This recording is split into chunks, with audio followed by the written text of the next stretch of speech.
ñu ngi leen di nuyu amaan mbégte jàkkaarloo ak yéen tey ñu fiy dalal kii di Arona Coumba Ndoffène Diouf moom mu jiite Alternative Citoyenne ànd defar Sénégal di la nuyu di la jaajëfal d'avoir accepté notre invitation. maa ngi leen di gërëm ci invitation bi di nuyu sénégalais yi di nuyu suñu kilifa diine yi ak suñu kilifa aada. am na solo di la jaajëfal bu baax a baax alors on va parler tey de l'actualité politique mais di fàttali également que candidat nga ci élection présidentielle 2024 li gënoon fës ci actualité gis nañ ko mu di rassemblement bi F24 woote woon ca place de la Nation mu nekkoon une réussite on a vu des images on a vu ce qui s'est passé ñu doon xeex entre autres lii di troisième candidature au président de la République déjà ban analyse ngay def ci loolu. d'abord d'accord réussir na.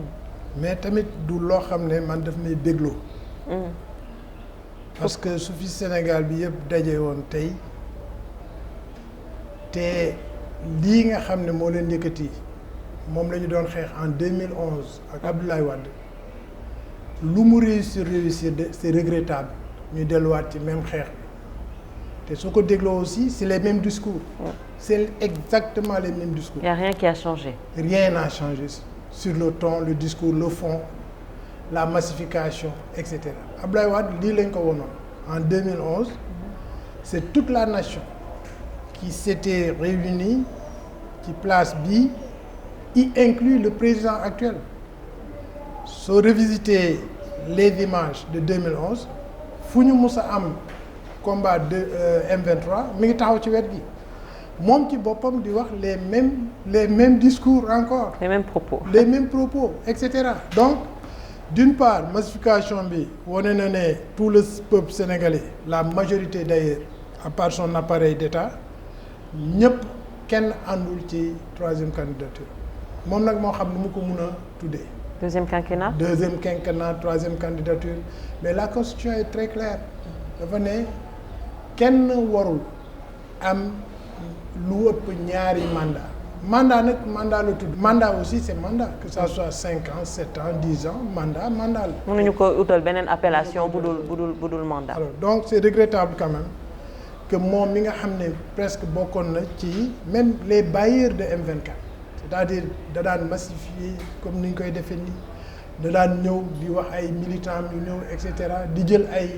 cadres di ko feesal pour ñu ñëw pour le même combat. C'est regrettable que mu delloo suñu 11 ans après ci même combat bi encore. Ça veut dire que vous êtes un peu déçu par rapport très déçu ak ni je suis content parce que quand même il y a l'appel du peuple ils ont répondu mais je suis déçu pour delloowaat Sénégal 11 ans ci ginnaaw ci même combat bi même bataille yi et cetera. Alors est-ce que aussi peut-être F24 on va dire dansewul un peu plus vite que la musique parce que président de la République à chaque fois mu jël kàddu wax ci waxu mandat c'est pour dire que du présenter waat en 2016 par rapport à la Constitution ci kanamu marabout yi il a dit la même chose au soir du 31 décembre 2018 il a dit la même chose que bii mooy dernier mandat alors lan moo jar tey rassemblement alors qu'on sait qu'il n'a pas dit qu'il va se présenter. Alors donc xam nga déjà première aberration c'est-à-dire li nga xam ne moo jaaduwul ci réew boo xam ne dañu ne moom boppam pays souverain am constitution réew démocratique ñu jël président ñu fal ko jaaduwul ñuy wax ni oui ni non dafa mel ni rek soo ko xoolee par exemple ci alxuraan xam nga Coran kenn du wax ni oui ni non c'est des lois canoniques qui sont là des lois divines ba suñu waree dagg sa loxo soo sàccee dañu ñëw dagg sa loxo kenn du la yar mais léegi naka la ñu mën a amee constitution bu war a mel ni noonu parce que constitution mooy bible mooy alxuraanu république donc naka la ñu war a mun a ci biir république ñu tracé ay loi ne nii la war a demee président war a mun a jóg di wax nii oui nii non je pense que aussi loolu beneen aberration la président suñ ko laajoon ndax da nga war a présenter troisième mandat sa réponse devrait être dem leen xool constitution bi. automatiquement. mais lii yëpp nag man li ma jaaxal mooy jusqu'en 2020 début 2021 président troisième mandat nekkul woon ci bopp musu ko xalaat. Ah bon? musu ko xalaat. Qu'est-ce qui a changé? Bon, qu'est-ce qui a changé man moom laay demandé wu. Parce que bon je sais que y a des faucons qui sont venus commencer interpréter di ko dugal ci xelam ndànk-ndànk añ naa ak président en 2021 man ak soxnaam ñuy waxtaan ba ci ak soxnaam ne dégg na soxnaam de xam nga du ma ko waxal loo xam ne du kii je suis pas ce genre là ñuy añ ba ci ak soxnaam ne ma en 2021 donc c'est avant les événements de mars soxnaam ne ñu ngi añ nii soxnaam ne dégg naa ñuy wax affaire troisième mandat waaye na ngeen ko teg fële ci suuf en début 2021 donc je sais pas ce qui a changé entre 2021 immédiatement après les événements de mars ñu commencé gis un certain groupe une minorité dans le palais commencé def propagande deuxième quinquennat troisième candidature donc je pense que ça lui est revenu après un groupe de personnes yoo xam ne ils ne faisaient que protéger leurs intérêts ñoo ko dugal ci bopp bi ba mu dem ba mu gën ko. mais mis à part ñi mu àndal gis nañ ñu koy investir ñi ko àndal ñëpp ñu ngi wax ni que dafa war a présenter waat pour deuxième quinquennat pour reprendre ñoom seen ay termes mais nullement il ne vous a dit que day présenter waat. jamais musuma ko wax. musula ko wax. et la personne que je veux pas nommer. bi ñuy def seen programme. vous allez le nommer. ah vous allez le nommer. non du ma nommer. du ma nommer personne bi par respect à lui bi mu ñëwee bëgg ko dugal dama ko ne teg leen ko fële loolu moom mënut a nekk alors donc je sais pas si vraiment te ba léegi gëmuma sax ne président dina dem troisième candidat. justement ko parce que tamit y a Sénégal xam nga le monde est plat te Sénégal dafa am ay pression yoo xam ne tey jii. nguur mënatoo ko def n'importe comment avec la mondialisation avec les relations internationales mënatoo tëb rek di def lu la neex ci sa réew yaa am na ay CPI am na yeneen organe ONU yaa l'OUA l'UEMOA et cetera yoo xam ne dañuy observer parce que sa politique locale day impacter ci politique régionale et politique mondiale aussi la France n'a pas intérêt Sénégal di tàkk les États-Unis non plus la Suisse même parce que la Suisse ñi di dañu fàtte mooy suñu deuxième client en termes d'exportation. Y a d'autres pays aussi la Russie même Russie bii ñuy wax bokk na ci ñi nga xam ne li ñu importer ak exporter ci réew yooyu c'est des intérêts pour le Sénégal intérêt pour la Russie intérêt pour l'Europe donc ñooñu ñëpp ñu ngi ñu teg bët au point que je pense que tout dernièrement on a dit maa ngi koy gis ci kii là les médias que Obama woo na président de la République wax naa ak moom lu yàgg ci dissuader ko par rapport à cette question troisième candidature et donc je pense président loolu ak li ñu gis démb muy ay doomu réew mi ay jeunesse c'est la jeunesse li ñu gis démb c'est la jeunesse moo ko porté et vive la jeunesse sénégalaise comme je l'ai dit heureusement que jeunesse bi mature nañu au point que léegi dootuñu mën a accepter toute forme de régime ak habits yi ñuy def et cetera. D'accord. Donc nous demandons encore une fois de plus au président de la République man suma xarit la bokkatuñu peut-être camp bokkatuñu position mais maa ngi koy laaj xarit amitié moom c'est forever. alors mu nekk sa xarit en même temps ngeen yàgg également parce que yàgg ngeen xam nga ko on va dire bu baax mu am Sénégal loo xamante ne peut-être dañ ko yàgg wax muy respect de la parole donnée en tant qu'ami du président de la République est-ce que vous pensez aujourd'hui que moom dafa nekk nit boo xamante ne du sàmm kàddoom et autre chose vous avez parlé de Marième Faye Sall ñu gis nu muy représenter moom itamit est-ce que vous pensez que dina dem tey ji ba jéggi frontière u troisième candidature. lenn xam nga pouvoir dafa doy waar xam nga nit soo nekkul dans l'état doo mun a xam impact yi pouvoir di am. dafa am ay réalités du pouvoir. dafa am des réalités du pouvoir imagine-toi nga nekk au pouvoir ilif sénégalais yi toutes les institutions ay généraux yoo ñu def guerre yoo xam ne bañ koy def sax juddoogoo ñëw sa kanam di saluer di exécuter tes instructions ñu lay wax yow la soo amul xel. loolu day dugg sa bopp renverser la. da lay renverser nag nga changer de personnalité changer de ni ngay waxee sax da nga koy changer tu vois alors force yooyu souvent moo dul xaj ci nit ba souvent ñuy verser ci loo xam ne ba nga leen di xam sax xëy na meluñu woon noonu mais pouvoir moo leen di wëlbati ba ñu mel noonu mais yaakaar naa ne président de la république ba man di ma koy mujjee gis nit la woon te fi mu taxawoon mooy waxul kenn day def troisième mandat ou non waxu ko kenn foofu la taxawoon mais yaakaar naa jusqu'à présent président yaakaaruma man ni ma ko xamee woon bi ñu màggee parce que tamit quand on a grandi ensemble on a fait nos jeux d'enfants ensemble à Fatick on a joué au ballon ensemble ñu ñëw yàlla def à l'université de Dakar ñu bokk classe institut des sciences de la terre am ay troncs communs cours yoo xam ne ñoo koy jëlandoo ma bàyyi leen fi génn président boobu ma bàyyi woon bi ma dellu seewaatee en 2012 moom laa fi fekkoon il n'avait pas changé mu am benn humanisme lenn défaut la Macky Sall am mooy loxo bi dafa dagg moom àndiwul c'est son seul défaut que je le connais vraiment mais affaire u kaddu il a toujours incarné affaire u tamit respect de la parole parce que fa mu juddoo la tukulóor de descendance nga ñëw juddoo ci biir ay kër séeréer tu vois réewu séeréer ñaari culture yooyu ni ñu mën a téye seen kaddu déjà Sénégal bi yëpp moom la ñuy wax tukulóor ak séeréer donc dañ leen reconnaître ci valeurs yooyu reconnaître leen ci ay valeurs ancestrales muy ay paradigmes yoo xam ne c'est essentiel pour notre société moom moo ñu yar moom ci culture séeréer lañ ko yare mu nàmp tukulóor tu vois ak liñ leen xamal yëpp je pense pas que donc on peut se dire que le fait que waxul ni oui ni non yooyu yëpp ay ruse politique la peut-être pour ni oui ni non mën nañ ko expliquer par moom ni mu ñu ko expliquer moom nañ ko mën a jàppee parce que su waxee oui nangam su waxee non nangam mais c'était une maladresse oui parce que foofu la faiblesse de l'État quand même a été parce que déjà il a fragilisé notre constitution bi nga ko laajee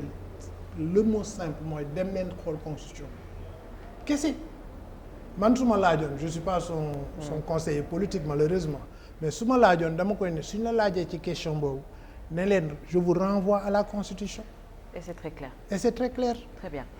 pour jàll si leneen mais naa la tooñ tuuti parce que vous avez dit que réalité pouvoir dafa am soo nekkee président mën nga changer j'espère que quand vous serez président vous n'allez pas changer man nag yàlla dafa def dama juddu ngànk nguur donc j'ai toujours été c'est très clair dans cette ambiance d'accord donc je pense pas que nguur mën na ma changer alors ñu gis président bu mu toogee dafa waxoon day réduire l'opposition à sa plus simple expression mu woote dialogue à plusieurs fois pour ñu dugg ci dialogue politique bi ñu gisaat là en 2000 on va dire 23 président woote dialogue pourtant amoon na ay occasion def ko mais defu ko lan lañ mën a jàpp ci dialogue boobu est-ce qu'on peut parler de sincérité du dialogue actuellement. xam nga dialogue soo wootee dialogue dafa mel ni da nga wootee kaale ñu añ bi ñu ñëw ndab li ñu tegal mu salte mu tilim est-ce que ñun dinañ ci lekk c'est-à-dire préalable dialogue mooy président ci boppam ne du dem troisième mandat du dem deuxième quinquennat pare na comme ni mu ko waxee woon sa parole donnée 2019 soo leen ma falee mooy suma dernier mandat loolu c'est dans tout ce qui circule comme médias les radios les vidéos et cetera te moom la Macky Sall y a pas deux Macky Sall Macky Sall bi waxoon loolu en 2019 c'est le même Macky Sall su ko respecté woon tey jii ne bon ok man maay le président de tous les Sénégalais même les partis politiques président mooy seen président les leaders de partis politiques président mooy les militants président mooy seen président mu boole ñëpp tëddee jaaxaanaay ne leen vraiment damay dem léegi kaa leen ñu dialoguer pour d'abord remettre le Sénégal parce que Sénégal dafa bari beaucoup de choses à rectifier tant du point de vue économique éducatif social politique il y a tellement de réformes à faire pour remettre le Sénégal sur les rails donc su préalable boobu amoon mu ne damay dem mais je vous dis les opposants les plus radicaux ñoo koy njëkk a ñëw ici parce que c'est le seul point de divergence ak l'opposition. Mais est-ce que c'était pas l'occasion pour en parler au sein du dialogue aussi?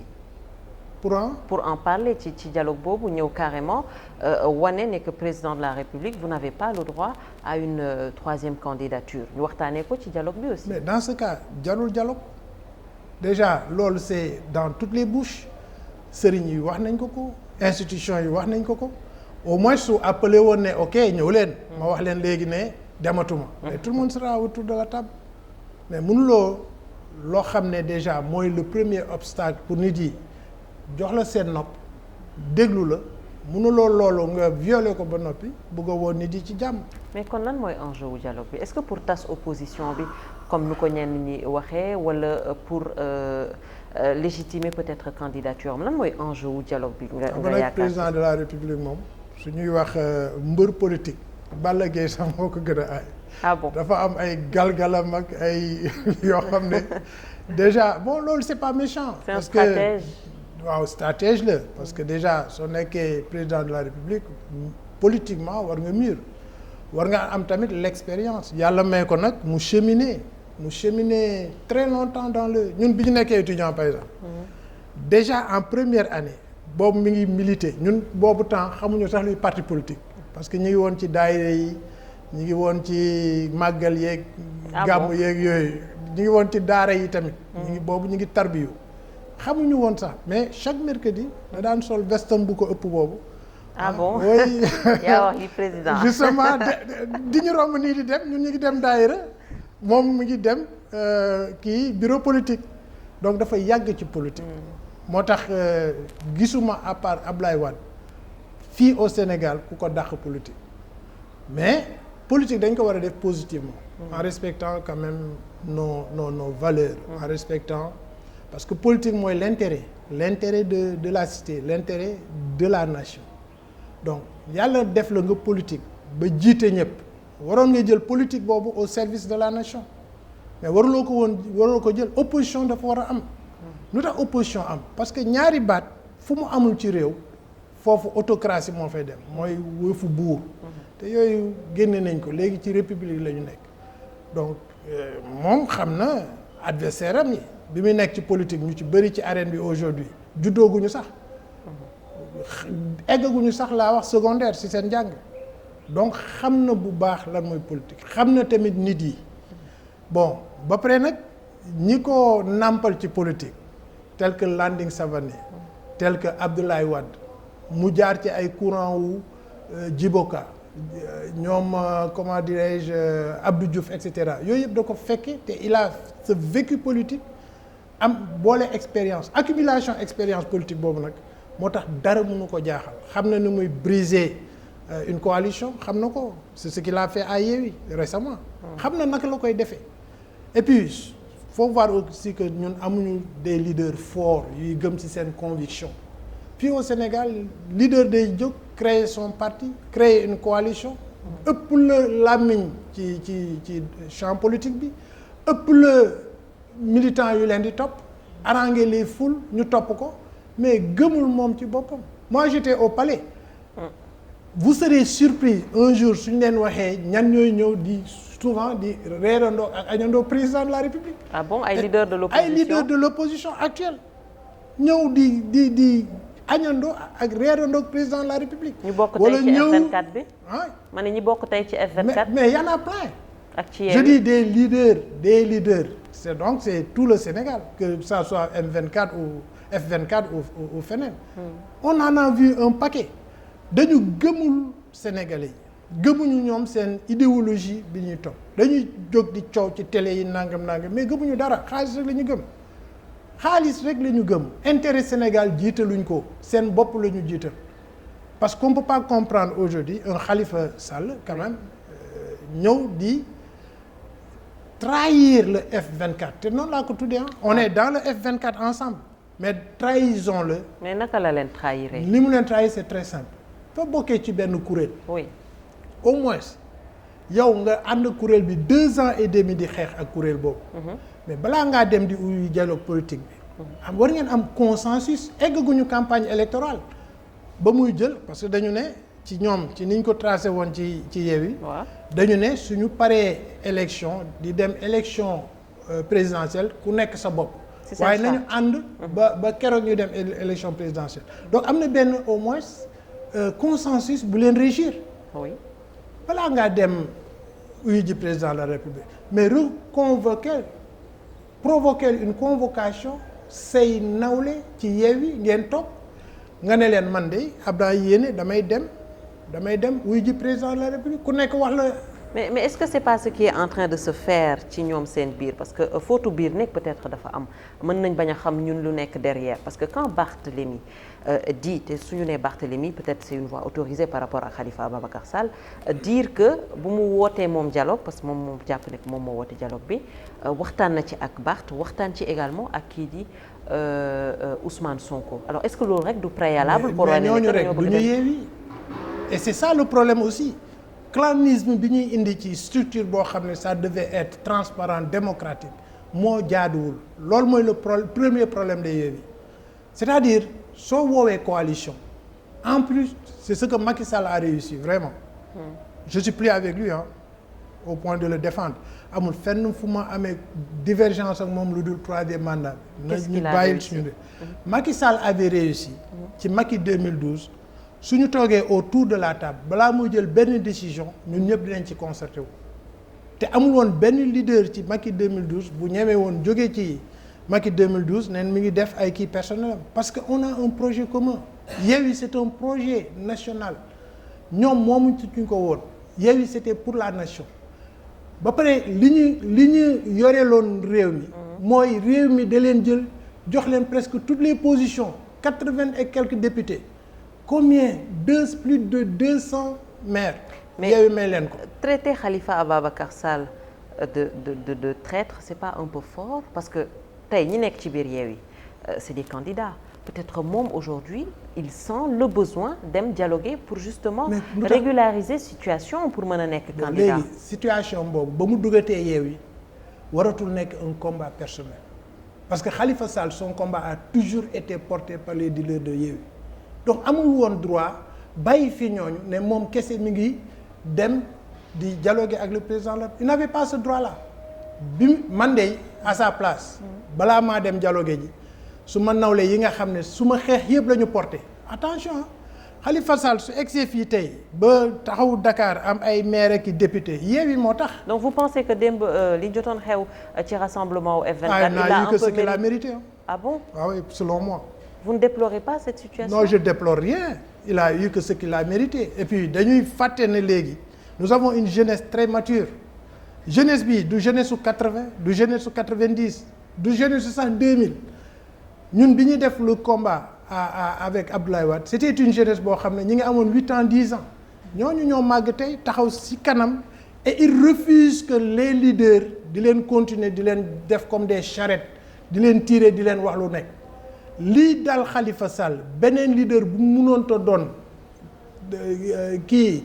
weddi les chartes respecter woo sa parole trahir say nit di def leneen parce que c'est des intérêts personnels ku mu mënoon doon ci leader Yewwi wi ils auront toujours le même sort hier et man nag damay wax dëgg man du ma koo xam ne damay wax ci suuf moi je dis la vérité te li ma wax nii dama ko gëm F24 la bokk F24 laa bokk M23 ñun ñoo ko créé membre fondateur la M23 bokkoon na ci mais quand même suñu bokkee ci benn kuréel mais balaa ngaa dem mi ngi mel ni tey jii rek Bougane Gueye Dany demoon et il a des intérêts Bougane Gueye Dany mais fisc bi ñaata yoon la ko topp plusieurs fois président ba léegi mu ngi koy topp ci ginnaawam fu mu dem les RG ñi ngi ci ginnaawam ñun ñi xam nañ ci et cetera bon léegi kooku imagine toi benn jour rek mu xëy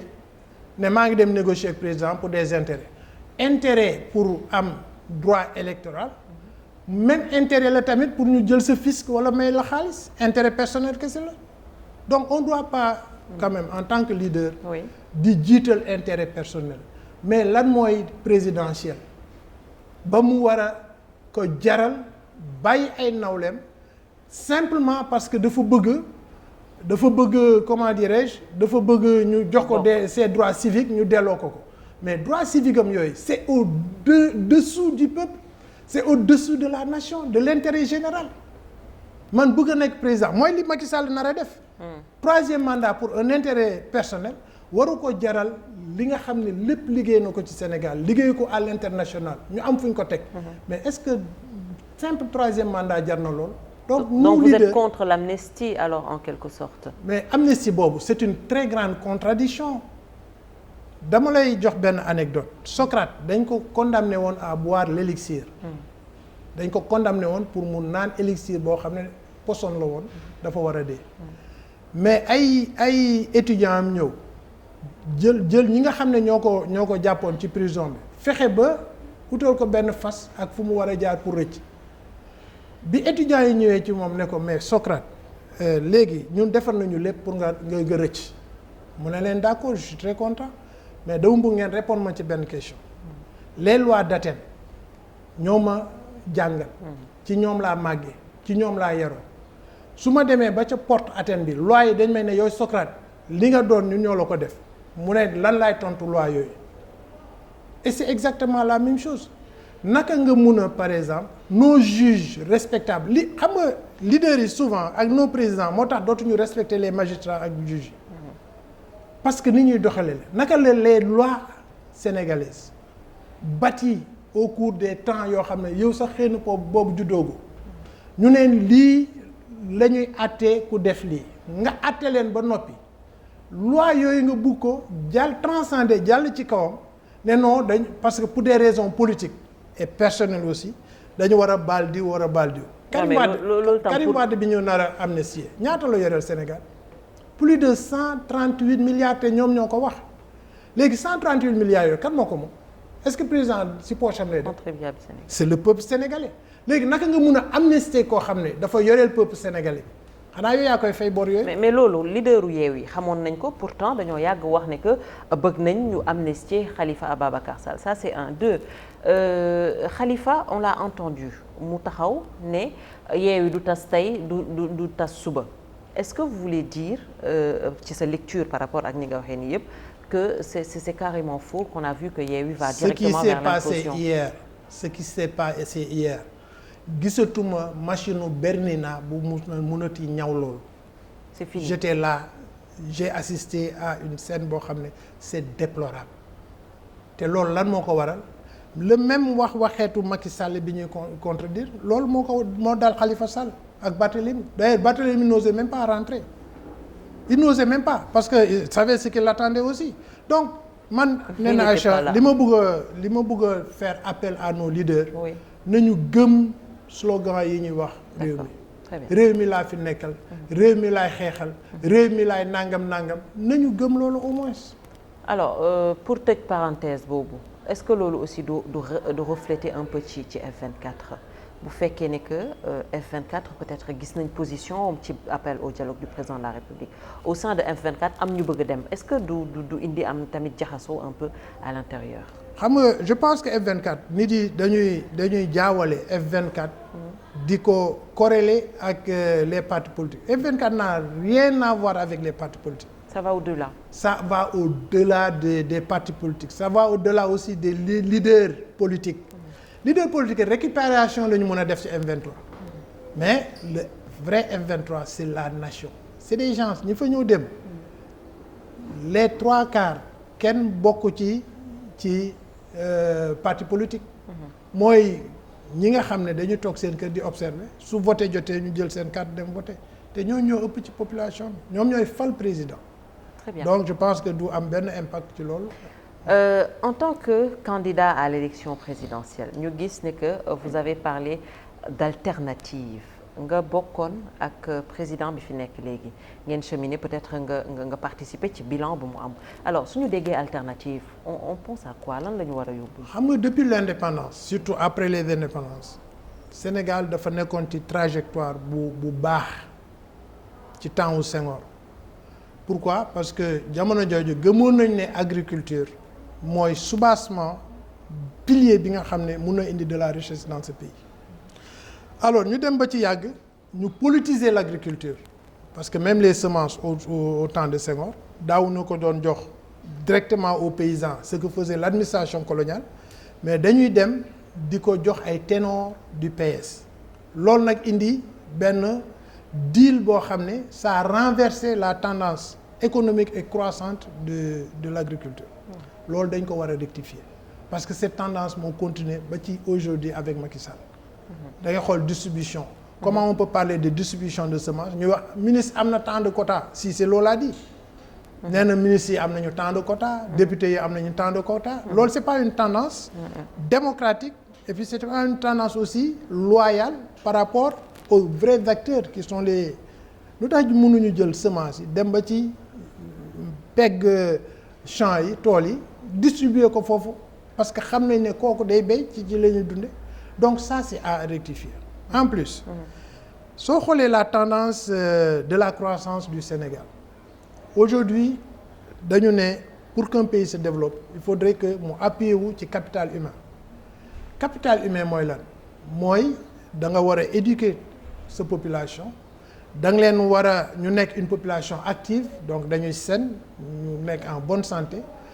loolu soo ko defee immédiatement mën na provoquer un progrès technique et le progrès technique va susciter de la croissance économique ça a été théorisé par Robert Solow ça a été théorisé par Paul Lucas ça a été beaucoup d'économistes théorisé nañu ce que peut susciter la croissance mais ñun ici au Sénégal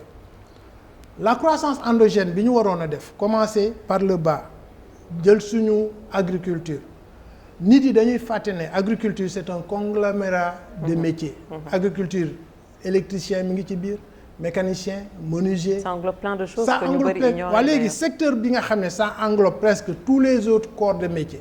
soo ko développé xanaa tu vas créer des milliers d'emplois mais c'est le contraire ñun nos présidents dañu yaakaar ne defar ay TER ak BRT alors que TER ak BRT ñi ci nekk tey soo leen xoolee 50 ans avant amuñu ko woon cette agriculture moo leen développé soo xoolee par exemple ñun suñu maam yi ñu doon jàpp jaam takk leen ci ay plantation lañ leen yóbbu plantation yooyu ñoo produire assez de richesse ba créer les banques agricoles. et on a tout ce qu'il faut on a les terres on a le soleil. maa ngi ñëw ci loolu. plantation yooyu moo créer les banques agricoles seen revenu les banques agricoles créer les assurances créer l'immobilier ba ñu commencé tabax ay gratte-ciel commencé dugg ci TER ak BRT ñun nag foofu ñooñu terminé ñun foofu la ñu war a tàmbalee tabax BRT tabax TER abandonné imagine-toi les 1 500 milliards suñ ko injecté woon à irriguer les 1 500 d'hectares yi Sénégal am Sénégal a un potentiel de 1 500 000 hectares irrigables de terres arables c'est-à-dire soo jëloon waxuma sax les 1 500 000 soo jëloon 800 000 nga irriguer ko dootuñu importer ceeb dootuñu importer blé dootuñu importer dara lu ñuy consommer au Sénégal la moitié seulement donc doo jël 1 500 000 yooyu dugal ko ci agriculture bi mu jox la parce que nee na je te dis dans 7 ans en 2000 kii bi 30 bi c'est dans 7 ans presque oui. Nous serions 21 millions de Sénégalais nga jël en 2050 nous serons 33 millions de Sénégalais léegi un président lucide lan la war a xalaat les générations à venir naka laa leen war a mën a dundale prévoir parce que c'est ça gouverner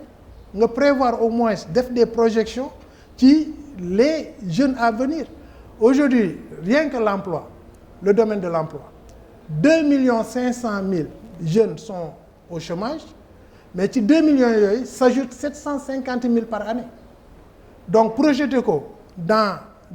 2021 projeté ko en 2030 ñaata chômeurs la ñu nar a am et vous pensez que jël xaalis terre kii les DER là et ce qu'on loolu c'est du charabia. Ça ne règle rien. Ça ne règle rien c'est même pas un pansement. Parce que tu prends des jeunes au lieu de les former au lieu de les éduquer au lieu que nga def ñu am métier au lieu de créer des emplois ñu dem foofu tu les payes ay 50 000 60 000 ñu màgg. nan lañ la takkee soxna ci 60 000 50 000. dina jafe de. dina loolu donc tu vas amener encore une autre génération de frustrés. C'est ce qui arrive actuellement jël ay milliards ne damay injecter pour créer 500 000 emplois c'est pas comme ça qu'on crée des emplois. Donc vous allez tout faire peut-être pour susciter l'intérêt pour peut-être ñu dellu ci non, une rupture moo war a am sur cette tendance de programme mal orienté de nos gouvernements successifs. Tout est à refaire au Sénégal. Dafa am yoo xam ne dañ ko war a arrêter. On n'est pas à l'ère des TGV, on n'est pas à l'ère des BRT. Ça ne sert que 600 000 personnes ci 17 millions de personnes. léegi nga jël bugg a jël autant d'argent injecté ko ci loo xam ne 600 000 lay jar mais moi je leur ai injecté ci 70% que représente notre monde rural. Et puis nga jël les infrastructures. di jënd basalte di jënd comment dirais-je le ciment di jënd loolu yëpp alors que am nga produit boo xam ne muy ce qu'on appelle le phosphogypse. Le phosphogypse mooy les déchets de phosphate xam nga suñu extraire phosphate bi ba pare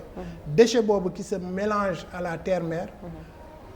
déchet boobu soo ko jëlee soo demee États-Unis dem nga États-Unis non yàlla nga fa dem autoroute États-Unis yëpp dafa weex tàll comme ça dafa weex tàll phosphogypse boobu lañ ko defaree te ñun nous avons des montagnes de phosphogypse entassées entre Touba Ndiaye Mboro montagne yi nga fay gis yooyu phosphogypse la donc un président bu au moins xam ce qui se passe dafa waroon ne bon tous mes chantiers damay jël phosphogypse à l'image des États-Unis de l'Allemagne de la France pays yu développés yu bëri du Canada soo demee toutes leurs routes sont faites de phosphogypse te ñun am nañ ci ay montagnes donc c'est ça qu'il faut rectifier nen c'est les programmes du président moo nekkul ci orientation boo xam ne ëllëg ça peut susciter une croissance économique dans le pays. Alors, et c'est dans tous les domaines mun naa la wax lii ci énergie renouvelable par exemple. Énergie renouvelable dans tous les pays tey jii c'est des niches d'emploi des centaines de milliers d'emplois ci énergie renouvelable ak yeneen yoo xam ne soo amoon temps xam naa. Alors vous êtes le candidat aujourd'hui peut-être candidat wu transition ak synthèse parce que vous avez été là peut-être yaa ngi fi woon au temps de Wade yaa ngi fi woon encore au temps de Macky Sall transition synthèse peut-être qu'est-ce qu'on peut retenir concrètement mis à part li nga jot a wax et c'est très intéressant que suñ la élire en 2024 vous allez vraiment changer ce Sénégal-là. D'abord, je vais arrêter tous les programmes de Macky Sall. C'est pas des programmes qui, dans 7 ans, 8 ans, seront l'intérêt du Sénégal. Mais est-ce que c'est pas dangereux de tout arrêter, reprendre encore les pas? Mais c'est ce qu'on doit faire. Je vais laisser les autoroutes, c'est déjà conçu. L'aéroport, c'est déjà conçu, loolu yëpp. Mais je vais injecter l'argent dans l'agriculture. Je vais former les jeunes. Imagine-toi, aujourd'hui, soo xoolee ci population wu marchands ambulants yi mais ñooñu fan la ñu jógee dans le monde rural. Qu'est-ce qu'il faut faire pour les renvoyer dans le monde rural? moo les amener de la richesse. te fii mu nekk am na nee naa la on a la terre on a l'eau 1700 kilomètres d'eau la ñu am boo xam ne chaque minute que je te parle c'est des milliards de mètres cubes qui se versent dans l'océan pour devenir de l'eau salée mais mënuñu capter ndox moom arroser les vallées fossiles arroser tout le Sénégal amener encore de la richesse 70% d'une population rurale doo jël affaire yëpp defe ne Dakar la war a concentrer donc équilibre yooyu yëpp dañ ko war a changer. Deuxièmement aussi je vais changer en termes d'infrastructure. Moi je vais créer des rails à écartement des trains minéraliers pour exploiter nos montagnes de richesse à Kédougou. Kédougou soo demee Ibel Bandafassi marbre rose nga fay fekk mus nga dem Makka. Non pas encore. mais yàlla nga dem Makka soo demee Makka. foog ma bàyyi journalisme yi yëpp pour mën a commencer. non il faut nga voyager. soo demee Makka ñi dem Makka xam nañ ko hôtelu Médine yëpp marbre rose la ñuy dox c'est construit te marbre rose soo demee Makka tamit marbre rose rek ngay gis da ngay defe ne tout est marbre rose. alors que marbre rose boobu Italie la jóge te marbre rose dans le monde ñaari réew ñoo ko am muy Sénégal ak Italie imagine-toi su ñu amoon un président bu ñu ñëw defal des rails à écartement. mais ce que je comprends pas vous avez été à l'intérieur qu'est-ce qu'on peut comprendre que. ah non j'ai tout donné hein. mais ñoom yëguñu lii yëpp wala. mieux que ça j'ai tout donné à Macky Sall avant Macky Sall j'ai tout donné à Abdoulaye Wade. Pourquoi ils ne le font pas? Mais donc mooy voilà leurs programmes sont mal orientés fi ñu waroon a yóbbu Sénégal en plus ma ñëw ci benn aspect très important mooy l'exploitation de ces minéraux. On va vous dire qu'on a besoin d'électricité mais am nañu le barrage de Samba Gallou qui est en train d'être construit mais ce barrage-là a été mal négocié parce que la Guinée bi ñu buggee def barrage Caleta dem ci bailleurs yi dañu ne duñ leen lebal xaalis parce que y avait Yaya Jammeh Alpha Condé jaar ci suuf parce que xamoon na l'enjeu de l'eau de l'électricité dans son pays dem ci Exim Bank Chine jël fa 450 milliards créer réaliser le barrage de Caleta ñun ñu ñëw di signer un barrage à partager l'électricité à partager avec tous les membres de l'OMVG donc c'est ça que je te dis c'est-à-dire les présidents je sais pas dañu dul déglu seen conseillers yi parce que moi dès que je suis arrivé dans le cabinet du président suma premier combat moo doon déjà ñu am assez d'électricité Samba Gallou suñ ko réaliser c'est 300 et quelques mégawatts mais léegi on doit partager ça ba ñun 80 mégawatts la ñu def te enjeu bi moo doon nos minéraux réfractaires yi nekk à Kédougou on a l'or on a l'ilménite gars yi dañuy wax zircon mais ilménite moo gën a ëpp doole zircon on a l'or aussi te or boobu lan mooy enjeu bi aujourd'hui est-ce que mus nga sol or boo xam ne dañ leen ne bii Sénégal la jóge wala mus nga dégg sa xarit bu sol or lépp mi ngi jóge fan Dubaï Chine Inde et cetera ak Arabie Saoudite mais ñun fii suñu or bi anamu c'est des centaines de millions de kilogrammes d'or de tonnes d'or la ñu exploité yëpp ñu jaay ko Suisse déjà mooy suñu deuxième grand client parce que suñu exportation bi la Suisse fait 15% de notre exportation après le Mali mooy suñu premier client pays exportateur ci moom la ñuy jaay les hydrocarbures et cetera mais c'est la Suisse qui vient deuxième non c'est la Suisse qui vient après l'Inde ma ñëw tamit ci Inde affaire ISS bi donc Suisse boobu lan moo ko jox la troisième place de notre exportation mais c'est l'or léegi pourquoi ñu jël suñu or boobu yëpp di ko yóbbu di ko jaay tubaab bi alors que bientôt le CFA va éclater su éclater éco bi ñu jëm amul benn garantie que éco va faire 5 ans l'éco là bi ñu jëm amul benn garantie ça va passer de dévaluation en dévaluation mais en ce moment régner c'est prévoir nañu jël suñu or bi bàyyi ko au Sénégal au cas où éco war a jàll ñun ñu am assez de réserves quand même pour créer notre propre monnaie et ça c'est possible donc ce sont les orientations des programmes de ces présidents qui sont pas sur les rails de développement ça va pas susciter une croissance inaugurer des barrages à ne pas finir inaugurer des routes à ne pas finir c'est pas ça qui suscite la croissance devrait être suscitée par le développement de notre agriculture l'irrigation irriguer nos 1,5 ça c'est important hectares ça va attirer tous les jeunes mais man mii sax je vais delluwaat parce que ku ñu jox sénégalais bu ñu jox une portion de 1 hectare ne la hectare bi mën na produire 10 tonnes de riz mais da ngay dem béyi alors mu ngi noonu entre autres mun naa toog fii ba déwén naa dem béyi mais ça n'a pas marché bon tu étais mal conseillé peut-être mais je suis là je peux être ton conseiller ñu duggaat ci ensemble en tout cas alors mais ñu ngi lay jaajëfal d'avoir répondu à notre invitation ñu bàyyi la nga tàggatoo ak téléspectateurs donc maa ngi am mbégte torop toog fii jàkkaarloo yow yàgg naa le suivre et da nga professionnel parce que au moins tu laisses le temps à tes invités de parler de dire ce qu'ils ont à dire aux Sénégalais donc maa ngi li ci gërëm di wax Sénégalais yi ñëwuma rek suma candidature bi posé ko parce que dama bëgg nguur su ma ko bëggoon président Macky Sall chaque jour mu proposé ma kaay ma jox la ministère bi wala nangam dama koy jël mais j'avais préféré toog ci ginnaawam di ko xelal li ma am ci li ma xam ni ma ko doon defee Abdoulaye Wade noonu laa koy defee moom tamit dama xool ne man nag du ma koo xam ne da ngeen ne mi ngi ci nguur gi lu tax bi mu nekkee ci nguur gi waxul lii non man conseiller spécial la woon dama doon conseiller te sooy conseiller président de la République da nga koy jox say conseil mën na jël mun na jël mun na ko bañ a jël donc bu ma kenn imputé ci yaa ngi woon ci nguur beeg yooyu conseiller kese laa woon musuma nekk ci département musuma nekk ci ministère musuma nekk ci leneen alors donc xam naa ne y a beaucoup de programmes à changer les priorités yi war a jëlee Sénégal yóbbu ko de l'avant susciter cette croissance et cette émergence c'est pas ces programmes du président Macky Sall moo ko nar a def c'est des programmes mal orientés donc il faut reprendre tout cela dem tàmbali fi nga xam ne tey jii Amérique su développé moo ko développé Canada su développé moo ko développé Chine bi su développé ak Inde suñu commencé am émergence moo leen développé muy lan muy mbéy mi la suñu maam doon def musuñu am ay problème ay vie chère wala nangam sëriñ si tamit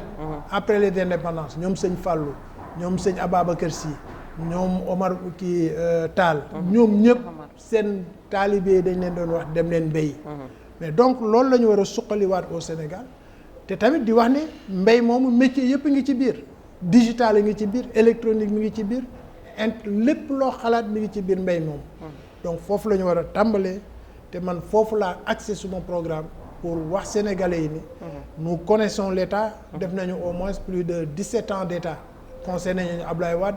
conseillé nañu Macky Sall 11 ans xam nañu État nu muy doxee yàlla may nañu jàng as tout li ñu yor ñu ngi koy partager ak sénégalais yi te suñu loxo set na wicc donc je pense que loolu mooy message bi nga xam ne moom laa bëgg a dalal xel yu sénégalais yi te di leen gërëm bu baax di leen ñaanal di ñaan ci ñoom di sàkku ci ñoom te ñu ñaanal. Très bien di la jaajëfal encore une fois alors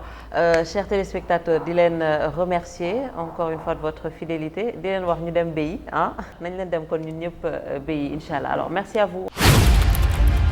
New Media Afrique, n'oubliez pas de cliquer ici pour vous abonner et d'activer la cloche de notification pour ne rater aucune de nos vidéos.